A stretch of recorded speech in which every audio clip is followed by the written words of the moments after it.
Paul is telling us that within the realms of faith, his commitment to Jesus Christ is that he is sold out for Jesus. One thing that Hezekiah Walker did not say in his definition is that when you are sold out for Jesus, you are not ashamed of him. One of the things Paul brings out point blank is that he is not ashamed of the gospel of Jesus Christ. When you and I are sold out, we are not ashamed of owning Jesus Christ, no matter where we are and no matter where we go.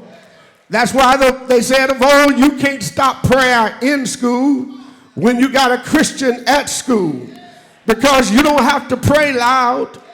Yeah, you can pray to yourself, but you're not going to deny your relationship with Jesus Christ, because you're not ashamed of the gospel of Jesus Christ. Paul here has a firm conviction of his value and its truth. He was not ashamed. He had experienced so much of his consolation.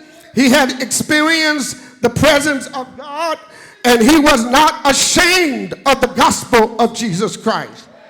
And I want to say to you, my brothers and sisters, we live in a world today that people are no longer ashamed of their sins. But they're not even ashamed to let the world know that they have sinned.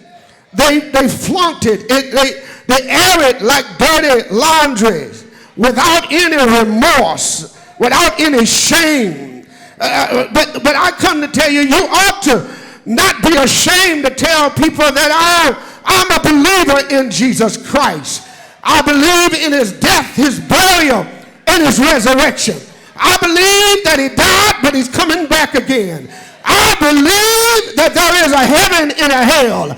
I believe whosoever name not written in the book of life is cast into a lake of fire. You ought not be ashamed.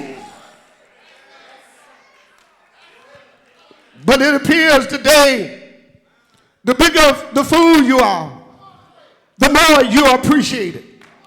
The more you air your dirty laundry, the more people gravitate to you. A man, my brothers and sisters, who is a rapist ought to be ashamed.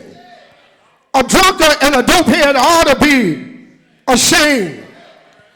My brothers and sisters, a thief who steals everything that you have and let your children go hungry ought to be ashamed. A man that can't take care of children he bring in the world ought to be hello somebody.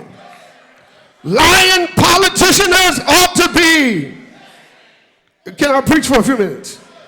Gossipers and backbiters ought to be, can I preach for a minute? A doctor who would murder an unborn baby ought to be, I'm going to preach anyhow. A scoundrel who takes advantage of young children and molests them ought to be ashamed. And more than that, they ought to be, well, I better not go there. Yes, but yet, my brothers and sisters, when it comes to our relationship with Jesus Christ, we ought not be ashamed. We ought to want to tell men and women everywhere that Christ lives, and he lives within us. When you look at this text, you will discover that Paul is viewing his preaching history. And he says in a favorable way that, look, I've been preaching about Jesus Christ. I've been preaching the gospel. I've been preaching the gospel. And I don't care what you say about me not making it there yet. I want you to know I'm not ashamed of the gospel of Jesus Christ. And there are some people that's here, maybe, that's here today, that used to do some terrible things, and you did them unashamedly. Yes, some folk did some bad, blazing, deliberately evil things. and didn't have any shame. I've known some church folk, not here, somewhere else, not here, somewhere else, that did some sure enough bad things and didn't even have in their spirit to want to say, I'm sorry. But brothers and sisters, when you look at them and once they get saved, it seems as if they sit and they do nothing and they say nothing. They lose their boldness. When they were in the world, they made all kinds of hoopla about what they did. They would tell you how they could dance. They could tell you how they did this or that. And they were great soldiers for Satan. But I come today to tell you that when Christ saves you, you ought not be ashamed to be the most powerful soldier for Jesus Christ. You ought to want to, yes, you ought to want to take it and lift Christ up more than you did for Satan. You ought to want to tear Satan's kingdom down.